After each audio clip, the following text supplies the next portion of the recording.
Bonjour, en cette belle journée, dimanche 16 mai 2021, Chantal Binet de Divinity in Grace. Ça me fait plaisir de faire ma troisième vidéo sur ma rencontre avec les maîtres ascensionnés et là aujourd'hui, celle-ci, c'est plus de parler de ce qu'on appelle Dieu, donc qui s'est présenté sous plutôt la source de la création. Et pourquoi je parle de ça? Je ne tombe pas du tout dans la religion. Encore une fois, c'est plus pour, comme à l'image de la vidéo que j'ai faite sur ma rencontre et mes enseignements avec Yeshua et Marie-Madeleine, pour un petit peu comme boucler la boucle par rapport à ça. Parce que c'est le point de départ de mon éveil, de la Kundalini. Comme je le partageais dans les autres vidéos, quand on a notre processus d'éveil qui s'active comme ça, où est-ce qu'on a accès à ces autres niveaux de conscience-là, ces autres niveaux de dimension que nous sommes, on peut davantage communiquer avec ce qu'on appelle l'au-delà. Et pour moi, c'est pas quelque chose que moi je cherchais, c'est arrivé à moi. Donc vous comprendrez que j'utilise mon mot préféré, flabbergastée. J'étais vraiment sous le choc de recevoir ces visites-là. Et je veux parler de Dieu aussi dans l'intention de démystifier. En tout cas, je vais vous partager ce que lui est venu me dire. Je dis lui, c'est pas une personne d'emblée, mais pourquoi c'est venu communiquer avec moi? Qu'est-ce que c'est venu communiquer avec moi? Parce que, encore une fois, ça revient à ce que je partageais dans les deux autres vidéos, c'est qu'il y a comme juste trop de souffrance en ce moment sur Terre et on est en train de shifter, on est en train de faire un virage énergétique. Au niveau de la Terre, il y a de plus en plus de gens comme ça qui s'éveillent, soit par la Kundalini ou juste une quête spirituelle davantage qui s'active. Parce qu'on veut se rapprocher d'un bien-être, d'un mieux-être. On veut se rapprocher de notre nature première, notre essence, qui est d'être dans l'amour, la joie et la paix. Et on observe ça de moins en moins en ce moment, sur les réseaux sociaux, entre autres. À l'image, bien sûr, de ma rencontre avec Yeshua et Marie-Madeleine, quand cette énergie-là est arrivée vers moi, qu'on appelle Dieu, je vais l'appeler comme ça, ça peut être n'importe quel nom que vous lui donnez, dépendamment de la culture dans laquelle vous avez baigné. J'ai tout de suite compris que c'était complètement d'autre chose. J'avais déjà connecté, j'avais déjà canalisé l'énergie de Yeshua à ce moment-là. Et dans la semaine où est-ce que Marie-Madeleine est arrivée, ça a été comme un gros 2 semaines, en fait, de download qu'on appelle, de téléchargement. Où est-ce que là, mon antenne captait plein d'informations. Et c'était un 2 semaines intensif, là, à partir du 29 mai 2017. Et une fois que le contact était fait avec Marie-Madeleine, qui était comme ma deuxième personne, si on peut dire, qui était un peu hors de l'ordinaire, c'était juste ma deuxième canalisation que je vivais. Et là, quand cette troisième énergie-là est arrivée, j'ai tout de suite senti que c'était d'autre chose. C'était quasiment comme un tremblement de terre qui s'en venait, énergétique. C'est tellement difficile à exprimer, à expliquer. Mais vous savez, quand vous sentez une présence arriver proche de vous, vous sentez qu'il y a quelqu'un autour de vous, mais vous ne le voyez pas, mais vous le sentez qui arrive, sûrement que vous savez de quoi je parle. C'était la même chose. Et, mais là, c'était fort, c'est comme si ça m'envahissait, ça m'enveloppait. Vraiment, là, c'était extraordinaire. Et je savais que c'était pas la signature, je vais le dire comme ça, la signature énergétique de Yeshua ni de Marie-Madeleine. Je savais que c'était d'autres choses. Et j'avais quasiment même un petit peu peur parce que c'était tellement fort, c'était tellement puissant. Mais dès que j'ai accepté de faire confiance à cette énergie-là, je me suis mis à pleurer encore une fois immédiatement. C'était tellement émouvant, l'amour qu'il y avait là-dedans, là. Oh my God, c'est le cas de le dire. Wow, c'était encore plus fort que l'amour de Yeshua et de Marie-Madeleine, puis dans ce que j'avais vécu avec eux autres, ça se fait comme pas, là, quelque chose qui était encore plus fort que ça. C'est comme si c'était ça, mais multiplié fois 1000. Ça n'avait pas de limite, je le sentais que ça n'avait pas de limite. C'était tellement beau. C'est comme si tu te mets à genoux. Tu te mets à genoux, là, puis je parlais de me sentir révérencieuse face à Yeshua et Marie-Madeleine, mais ça, c'est encore plus fort. C'était absolument magnifique. Et j'étais complètement émue et dans la grâce, c'est vraiment ça, de reconnaître qu'est-ce qui nous a mis au monde, qu'est-ce qui a mis l'humanité au monde. C'est vraiment ça. Et tout de suite, c'était l'amour aussi inconditionnel, mais c'était plus que ça. C'était la joie mélangée aux possibilités. Tout est possible. Et quand c'est venu se présenter à moi, je pense qu'encore une fois, c'était pour continuer de me faire enlever là, certains dogmes et paradigmes dans lesquels j'avais été, que j'avais baigné personnellement, des idées que je m'étais faites. Et parce que moi, je ne croyais pas vraiment à Dieu. Tu sais, je trouvais que la religion, moi, j'ai été élevée plus dans la religion catholique. Puis j'étais pas pratiquante, puis chez nous, on n'était pas pratiquants, mais c'est toutes les histoires quand même, puis j'étais allée à l'église, là, comme tout le monde, probablement. Mais pour moi, le personnage que la religion en avait fait, c'était un personnage, premièrement, c'était comme un homme, ça avait l'air d'un homme sévère, exigeant, même si on disait qu'il était amour, c'est comme s'il ne fallait pas que tu fasses grand-chose de pas correct, là, qu'il ne serait pas content. Fait que quand tu grandis avec des enseignements comme ça quand tu es jeune, ben c'est l'imaginaire quand on est jeune, hein? Puis après ça, il y a comme une partie de nous qui se développe avec ça. Fait que moi, je trouvais que c'était un personnage qui était trop rigide. Fait que je m'étais comme détachée de ça, mais je croyais à quelque chose de plus grand quand même qui avait créé l'humanité. Fait que dans le fond, quand il est venu se présenter, tu sais, tout de suite, c'était clair que je ne suis pas une personne, je ne suis pas un individu. Marie-Madeleine, c'est une personne, Jésus, c'est une personne qui est venue sur Terre, physiquement, des humains. Mais moi, c'est pas ça. C'est la source de la création. Et c'est pour ça que j'aime mieux l'appeler la source maintenant aujourd'hui, mais pour les besoins de la cause, on va le nommer Dieu. Puis lui, c'est tellement une énergie d'enfant, je trouvais.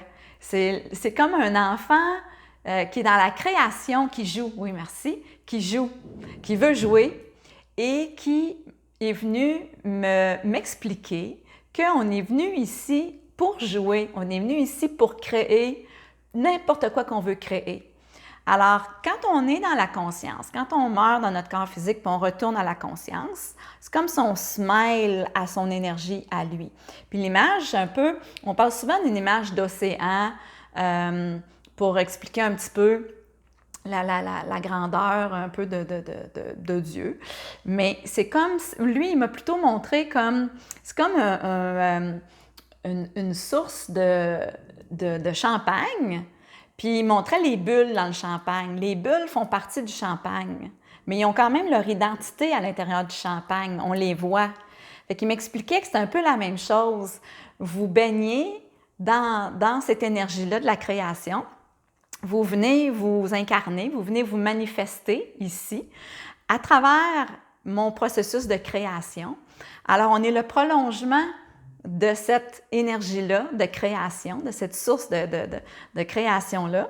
Alors, on est toutes des bulles qu'on est venu se manifester comme on veut et qu'on est venu choisir sous quel personnage, quelle personnalité, quel trait, quelle composante qu'on voulait avoir pour venir jouer dans cette vie ici, découvrir d'autres pans d'une personnalité de la conscience. Alors, puis à la base, il n'y a aucun jugement sur n'importe quelle création. Le but ici, c'est d'être dans un processus de création. Alors, de venir au monde, c'est un processus de création. La femme ou l'homme qui veulent être papa et maman, c'est un processus de création.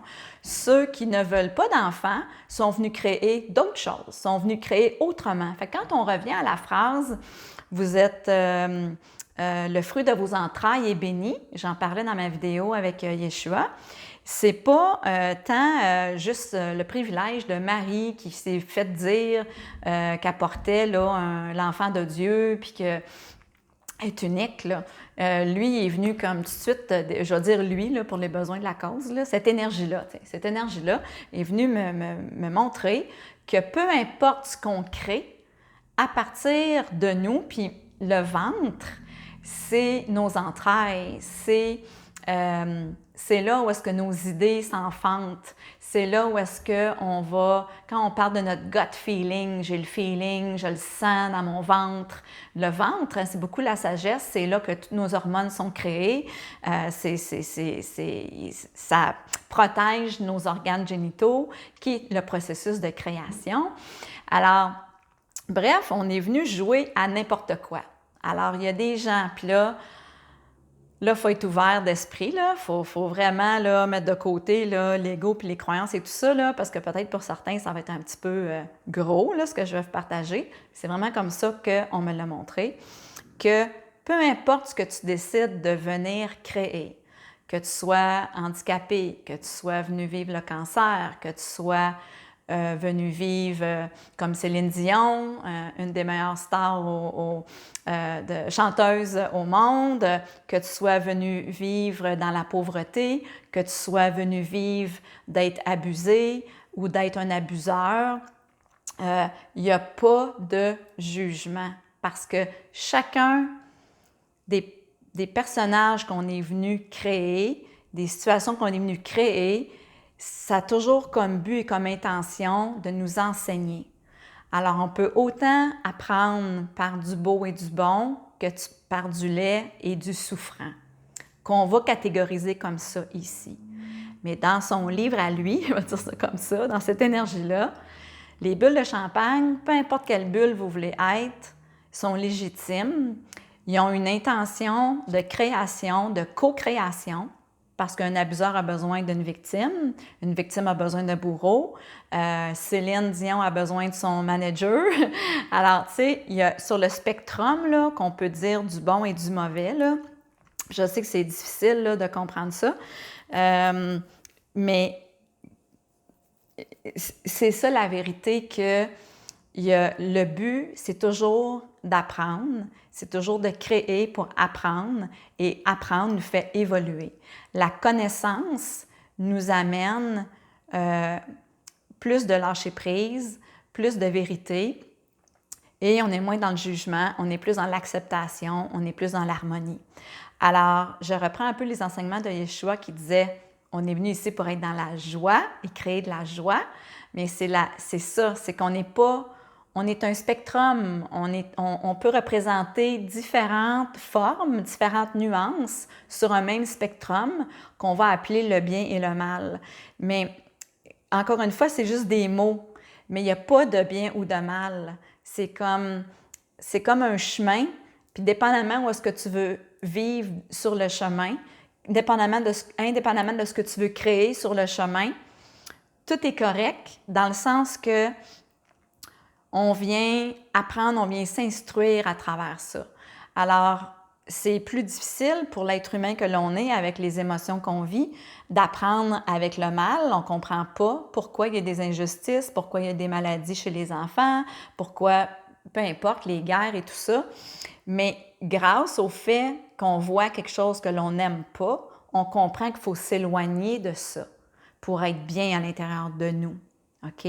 Alors, il va y avoir des âmes qui vont décider de s'incarner sous des visages moins le fun, avec des personnages qui peuvent être très dark, là, très noirs, qui, eux, ont accepté de jouer ce rôle-là pour éveiller les consciences ici sur Terre pour dire cet exemple-là, il fait souffrir.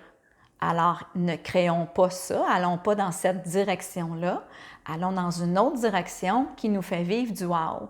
Et autant, je prends l'exemple de Céline, parce que, bon, Céline Dion, parce qu'elle vient de mon endroit, dans ma province, mais ce que je veux dire par là, c'est que, je pourrais prendre n'importe quel autre artiste, là, on s'entend, là, c'est juste spontanément, c'est elle qui m'est venue, c'est que quand on écoute, mettons, ces chansons et qu'on va la voir en spectacle, puis que ça nous fait vivre du wow, ça nous fait vivre du bien, on sait que ça fait du bien à notre âme et on veut se mettre de plus en plus dans un espace, dans des circonstances où est-ce qu'on vit des situations qui nous font vivre comme ça.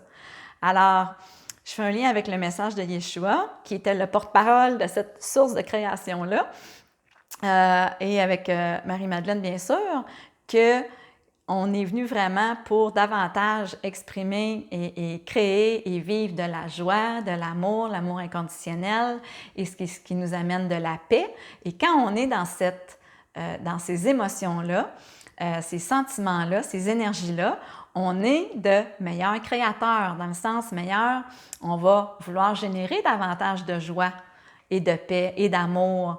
Et quand on est... et souvent, les artistes, c'est ça qu'ils ont partagé, que quand j'ai créé cette chanson-là qui est devenue un immense succès, dans le fond, c'était très simple quand je l'ai faite, mais j'ai senti que je canalisais ou j'ai senti que ça venait d'ailleurs. Alors, la source de la création veut toujours jouer avec nous, ça nous habite. Alors, ce qu'on appelle Dieu n'est pas à l'extérieur de nous. On fait partie de cette source-là et ça ne nous quitte pas. Ça fait partie de qui nous sommes, sinon on ne serait pas vivant. Alors, c'est intéressant parce qu'à un moment donné, dans l'échange, je voulais juste comprendre d'où on vient. Tu sais, moi, je me suis dit, peut-être j'ai le droit de poser des questions. C'est-tu niaiseux pareil, comment qu'on peut se limiter? Hein? Mais c'est comme, oui, on joue, on s'amuse. Qu'est-ce que tu veux? Qu'est-ce que tu veux savoir? Puis c'était comme, d'où on vient? Tu sais, comme, mettons, tu me dis que tu es la source de la création, OK, mais c'est où ça? Puis là, clairement, c'était, regarde la Voie lactée et c'est de là que tu viens. Et suis la lumière jusqu'au bout. Et quand il n'y aura plus de lumière, c'est là que l'énergie de la création est. Alors, j'ai pas eu plus besoin d'informations que ça parce que je comprenais que oui, ça reste un mystère, mais c'était quand même... c'est comme si c'était comme une connaissance. C'était comme si, oui, c'est vrai. Au tout début, quand la lumière est créée, c'est là qu'est la source de la création. Donc, puis, il y a des études qui ont été faites par des astrophysiciens et qui ont découvert que une des particules, j'oublie les détails, une des particules des étoiles se retrouve dans le corps humain et ça ne se retrouve pas ailleurs, ici sur Terre. Donc, puis à un moment donné, dans une canalisation que j'avais avec Yeshua, il venait juste de me dire qu'on venait des étoiles. Puis mon mental était comme sceptique face à ça. Et il n'y a pas d'hasard, mais comme par hasard, tout de suite après cette séance-là de canalisation de Kriya, j'ouvre la télé et il y a une émission qui ont des invités et qui ont invité un astrophysicien, une émission québécoise qui s'appelle « Il y a du monde à Metz ». C'était vraiment intéressant quand même comme analogie, en plus que là, je venais de canaliser ces belles énergies-là, et qui expliquait qu'on ne s'explique pas pourquoi, mais on retrouve des particules d'étoiles dans le corps humain.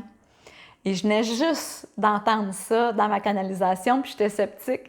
Donc, c'est vraiment intéressant de voir à quel point les choses peuvent être simples, puis qu'on a tendance à se les compliquer de par notre déni, de par notre manque de connaissances, de par l'éducation qu'on a reçue. Donc, je voulais quand même démystifier le personnage, qu'on en a fait beaucoup, peu importe quel nom qu'il porte dans différentes religions. C'est pas vrai qu'il y a un Dieu qui punit, c'est pas vrai qu'il y a un Dieu qui juge, c'est pas vrai que tu vas avoir un jugement dernier quand tu vas arriver, c'est pas vrai qu'il y a un paradis puis qu'il y a un enfer quand tu vas mourir, puis que tu vas avoir un procès, puis que rien de ça est vrai. OK? Ce qu'on appelle l'enfer et le paradis, c'est on le vient vivre ici. Alors l'enfer, je peux me le faire vivre juste avec des pensées qui sont négatives, qui sont répétitives, ressasser de la vieille peine, de la vieille misère, de la colère, du ressentiment, de l'amertume. Ça, là, je vais vivre l'enfer parce que je ne suis pas bien. Puis quand je ne suis pas bien, c'est un signe que je ne suis plus dans l'essence divine que je suis, qui est amour, joie, paix, plaisir, vraiment, vraiment, vraiment. Il y avait vraiment une énergie comme d'enfant. Puis autant Yeshua, il est venu me dire, Chantal, t'es trop sérieuse, je veux te voir t'amuser davantage. Ça aussi, c'est venu me montrer que c'est vraiment notre nature première et que, oui, sur Terre, on arrive avec une densité, avec des pensées qui peuvent être denses aussi, qui peuvent être noires, lourdes, mais ça fait partie du processus d'apprentissage de vie en vie. À chaque fois qu'on revient jouer ici, à chaque fois qu'on revient s'incarner, bien, on revient avec les apprentissages des autres vies, même si c'est souvent un continuum, on a besoin de les continuer, on a besoin d'aller davantage les intégrer. Donc, c'est de revenir à cette essence-là. Donc, d'arrêtons d'être dans la peur. Arrêtons d'être dans la peur d'être jugés, d'être comparés. Puis de revenir à notre unicité. Je reviens aux bulles de champagne. Toutes les bulles de champagne sont correctes. Il n'y en a pas une qui se compare à l'autre. OK?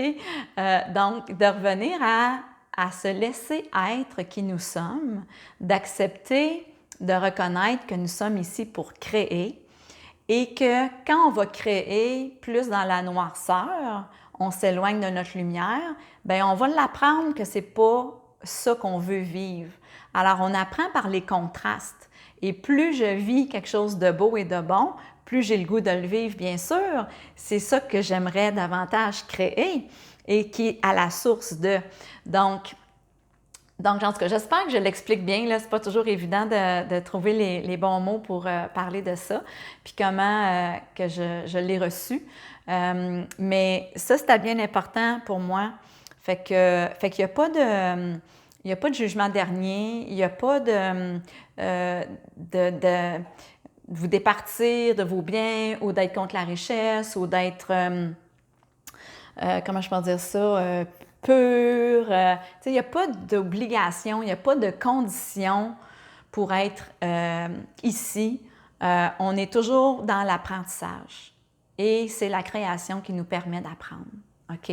Alors, c'est chaud, je me brûle. OK? Non, c'est plus ça que je veux vivre. Je veux vivre d'autres choses. C'est simple comme ça. C'est vraiment simple. Mais encore une fois, pour différentes raisons, l'humain étant ce qu'il est, on a utilisé beaucoup Dieu comme une façon de contrôler, de manipuler, de mal gérer la race humaine. Et on a beaucoup voulu enlever des Écritures saintes, vraiment les vrais messages de Yeshua et de Marie-Madeleine qui partageaient le message de la source de la création, qui disait que notre pouvoir est à l'intérieur de nous, que nous sommes Dieu, dans le sens que nous sommes le prolongement de ce champagne-là et que je suis venue ici pour créer comme bon me semble. Et quand on ne crée pas, c'est là souvent qu'on va tomber plus en dépression. OK? Donc, le contraire de la dépression, c'est l'expression. Et quand j'ai des moments plus noirs, plus dépressifs, c'est que je ne suis pas connectée à ma source de création et je m'empêche d'être qui je suis. Je m'empêche de vouloir être qu'est-ce qui bubble à l'intérieur de moi, qu'est-ce qui veut émerger. Et souvent, c'est par la peur qu'on s'empêche de s'exprimer, de libérer notre parole, de libérer notre créativité, de créer ce que l'on veut. Puis c'est correct, il n'y a pas de jugement. Je reviendrai dans une autre vie, puis je le ferai dans une autre vie. Puis là, j'ai appris dans la dernière vie que quand je ne m'exprime pas, ben je tombe malade. J'ai des idées suicidaires ou des pensées noires ou je tombe dans le jugement ou peu importe, de moi, des autres. Donc, c'est vraiment, rien ne se perd, tout se recrée et j'espère vraiment, avec ce message-là, de vous redonner la liberté d'être qui vous êtes, de tester qu'est-ce que vous voulez tester. On est comme dans un gros laboratoire ici, on teste des choses et on regarde quels résultats viennent nous amener de la joie, du bonheur, de la bonté, du bien-être, de la générosité, de la bienveillance, de la compassion, de l'action, de la forme, on a besoin de ça. Et quand on est plus dans la passivité, puis on est moins dans la réceptivité, on est moins dans l'accueil, puis on est plus dans le jugement, bien c'est juste qu'on va créer d'autres choses, mais quelque chose qui va nous faire vivre des situations qu'on aime moins et qui sont juste là pour nous refléter que « Ah, je suis en train de m'éloigner de mon essence. » OK? C'est juste ça. C'est vraiment de vivre différents contrastes pour aller mesurer qu'est-ce qui fait en sorte que je me sens le mieux. Et il n'y a pas de jugement à avoir par rapport au cheminement que ça nous prend, au chemin que l'on crée au fur et à mesure, puis de vraiment faire la paix avec qui nous sommes, avec la bulle de champagne que nous sommes, et d'être en gratitude face au fait que j'ai peut-être 20 ans, 40 ans, 5 ans, 80 ans à venir créer ici, à tester des choses pour voir les possibilités, parce que notre conscience peut créer ce qu'elle veut.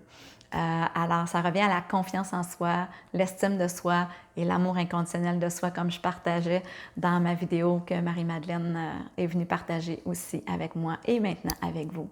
Donc, sur ce, j'espère que c'est venu vous éclairer, que c'est venu peut-être c'est venu bousculer certaines de vos croyances.